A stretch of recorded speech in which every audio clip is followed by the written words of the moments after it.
This is a podcast from the Business Times. There's always a level of doubt in the back of your head about, first off, moving out and actually having to pay rent yourself. Because, in Asia, we all know the older generation just thinks rent is a waste of money, right? It's not going towards anything. So you either buy or you stay with your parents. Moving out is easy. The part on continually being able to afford living on your own, that is actually something else. Worse than living with your parents is actually moving out and then having to move back to your parents because you can't continue to afford. Should I stay or should I go? Traditional societal norms dictate that moving out of your parents' home before you get married is relatively uncommon here in Singapore. Or is it? Welcome to Money Hacks, a podcast series by the Business Times, where we explore useful financial tips to help you on your money managing and wealth growing journey. I'm Howie Lim. And if you have feedback or an idea for a podcast episode, do get in touch. btpodcasts@sph.com.sg. Helping us today are Tim Phillips from timtalksmoney.com and Seth Wee, client advisor from Providend. Both moved out of their parents' home relatively early in their adulthood. Probably when I started working post returning to Hong Kong, post university. So maybe when I was 22, 23.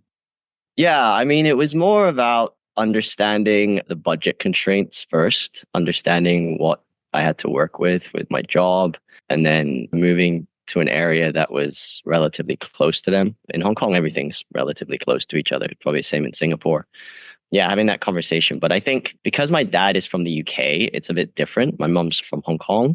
So there was a mixture of feelings in terms of I'm okay to move out, right? So it's a very different take with a UK parent and a Chinese parent.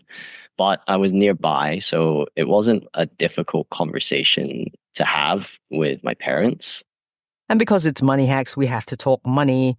Moving out might not be seen as the most financially prudent, popular, or viable option for a young adult, but the Urban Redevelopment Authority here in Singapore has found in their long-term plan review that many singles in Singapore aspire to.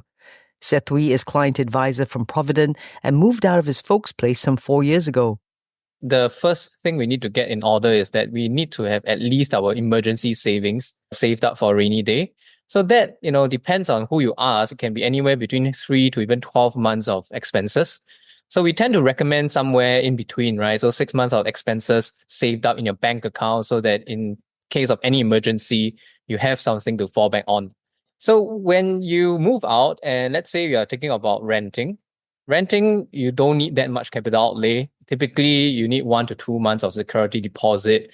And of course, you want to make sure that you are able to pay your monthly rent, right? You don't want to be evicted. I was lucky in the fact that my parents are retired, so I didn't need to have to support them in any sense, which might be a bit different here, right? Housing and moving out, it's a very specific situation to your own family and also society. Hong Kong society is probably quite similar to Singapore. But because I had a British dad, it was a bit different in terms of the emotional attachment. And, my dad was quite happy for me to move out. So it was different versus my mom who, it was okay, living. But also I, as a 23-year-old, wanted to also get out a little bit and not be living with my parents. Tim Phillips' dad got him hooked on investing when he was just a teenager, and that was his emergency fund, so to speak. But each person's financial situation and considerations will probably be different. So it's important you do your own sums and research.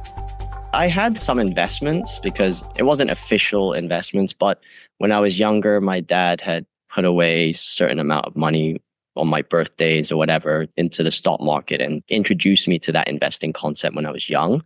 And so I had some of those types of savings and other birthday gifts over the years. And I'd done some part-time work upon coming back to Hong Kong in between university and another stint in higher education in Beijing. So I had some money saved, but to be honest, don't think it was really enough. So looking back on it, I think there's always that talk about the emergency fund of being 6 to 12 months. So I think it's less a monetary number or a nominal number. It's more according to your own personal circumstances of how much is rent going to be per month, how much are you going to be spending on food? And so it's really your specific circumstances of monthly cash flow outgoings. If you're conservative, I would say put it at the same as the emergency fund. You need to make sure that you have your expenses in order.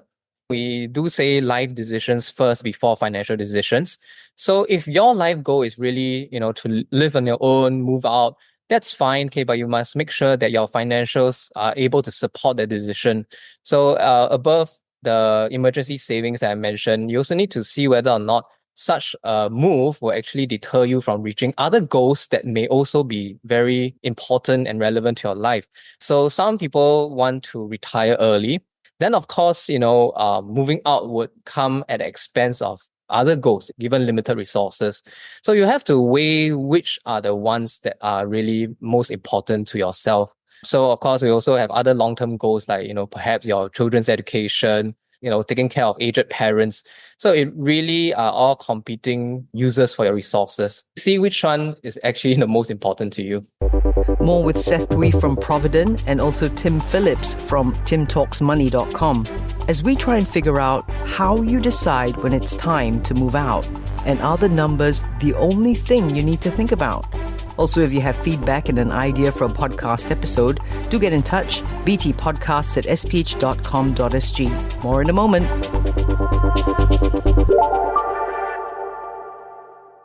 If you've been a fan of the podcast Mark to Market, Wealth BT and Property BT, they are moving to a new listing, BT Correspondence. Look for episodes every Tuesday from October. All the insights and analysis and market trends, property, wealth, and soon mobility too. Powered by the Business Times journalism of Genevieve Kwa, Leslie Yee, Ben Paul, and Darren Wong. Because great reads should be heard. The BT Correspondence channel. Find BT Correspondence wherever you listen to podcasts. And now, back to Money Hacks from the Business Times. So, should you move out or not? And is budget the only thing to think about? Money's definitely a big consideration, so say both Seth Wee from Providend and Tim Phillips from timtalksmoney.com. Yeah, I mean, I definitely did see the budgeting change. It's about eating, more frugally, your lunches and your dinners, your breakfasts. I would eat at the local cha teng in Hong Kong, just be very frugal about it. And then maybe go up to my parents to eat a few nights a week because I live pretty close to them. If you can, that's great. So you do have to think about how much you're spending and also going out, drinking or whatever, socializing. These types of things cost money, especially in Singapore. So it's even more expensive here than it would have been in Hong Kong. But I definitely, maybe didn't go out as much, didn't spend as much as I would have, definitely didn't go on holidays. There are also other expenses that might come about from leaving your family home to live on your own because obviously now you have to take care of things like broadband, utilities, right? And of course, household chores. If you are going to outsource the cleaning of your apartment, that's another cost. And also food cost is actually an issue. Something that I personally experienced when I moved out myself, and I can't cook. So I have to eat out. And even when I try to make simple meals at home, groceries for a single person can actually be quite expensive. You can't really, when you buy from the supermarket, let's say a packet of vegetables, and you can't finish it within a certain time. They go bad, right? Yeah, so it's actually quite tricky to shop for a single person when it comes to food I've experienced. And therefore it's, takeouts, eating out. And if you want to eat healthily in Singapore, actually it can be quite pricey. So that's another bunch of expenses that you have to consider before moving out. Some societies see moving out as a rite of passage, a crucial investment into themselves and their future growth. But what if independence comes at the price of some other life goal? Seth Wee said it earlier, life decisions before financial decisions. Really? The first question I would encourage people to answer is, do you really want to do it? Because moving out, I think it's an aspiration for many people, especially young people. But you have to really weigh the pros and cons, especially if you are renting, right? In my opinion, the property market in Singapore, it still makes more sense to buy rather than rent because of the appreciation potential in Singapore. I know in some cities it's actually smarter to rent rather than buy, but I don't think that's the case in Singapore. Yeah, so if you're renting, that might actually delay you from owning your own property, which may be the larger aspiration for some people. So for myself, I could have moved out earlier if I chose to rent. But in my mind, I thought that actually owning my own property was a lot more important.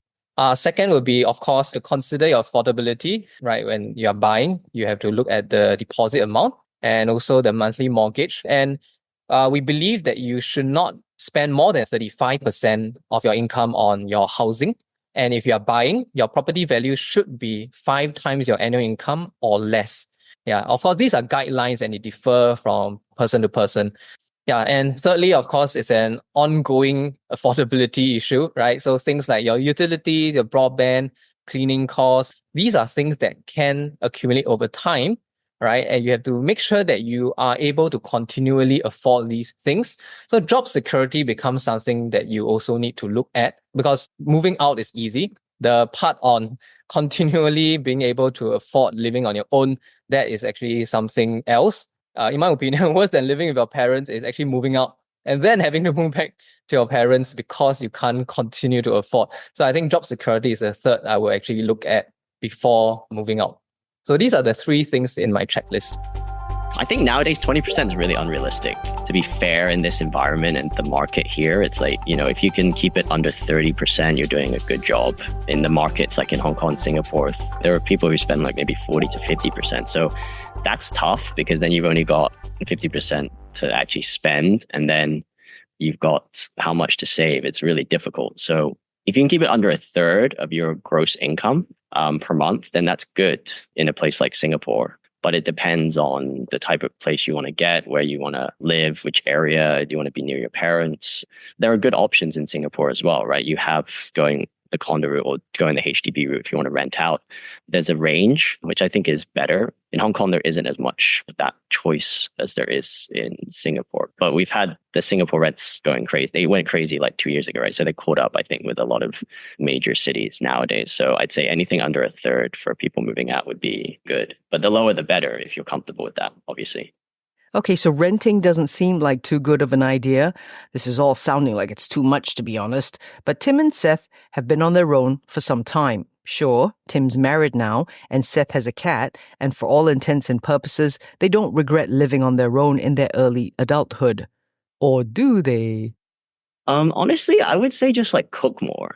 Like I just didn't cook enough. I had a fridge and it was like literally empty and had beers in there. It was pretty sad and also expensive, because even eating out in Hong Kong, like at the local Chow Tan Teng or any local place, like you have wonton mee and whatever, nowadays it can be quite expensive. And it's actually a lot cheaper if you just go to, here in Singapore, the wet markets, or even if you go to Fair Price or whatever, pick up a few ingredients and cook. I'd say that will save you just a lot of money over a month. But I experimented with cooking a bit later in my 20s and I enjoyed it, but I've never had a super passion for it. And I think that's just pretty common with this generation. I actually would have saved up a little bit more, right? Maybe take a year or 2 to accumulate a little bit more resources, and then pick a property that I feel would have longer term potential, right? Because in my case, I was actually in such a desire to move out that I bought a property that I felt I could reasonably afford at that time based on my finances. And I just did it without really considering whether that place was good for the long term. Was it something that I was happy to hold on for some time? And now I'm actually looking for a new place. My current place is not too bad. I did a fair amount of research before going to it, but I feel like I've outgrown that place now that I'm in it for 4 years. So my only regret would be, would somewhere else be better? But that's something that I should have thought about 4 years ago rather than now. A big thank you to Seth Wee, client advisor from Providend, and Tim Phillips from timtalksmoney.com. Be sure to get in touch if you have feedback or an episode idea. btpodcasts@sph.com.sg. I'm Howie Lim, and this has been Money Hacks from the Business Times. This is a podcast by the Business Times. Find more BT podcasts at businesstimes.com.sg/podcasts or wherever you get your podcasts. This podcast is meant to provide general information only. SPH Media accepts no liability for loss arising from any reliance on the podcast or use of third parties' products and services. Please consult professional advisors for independent advice.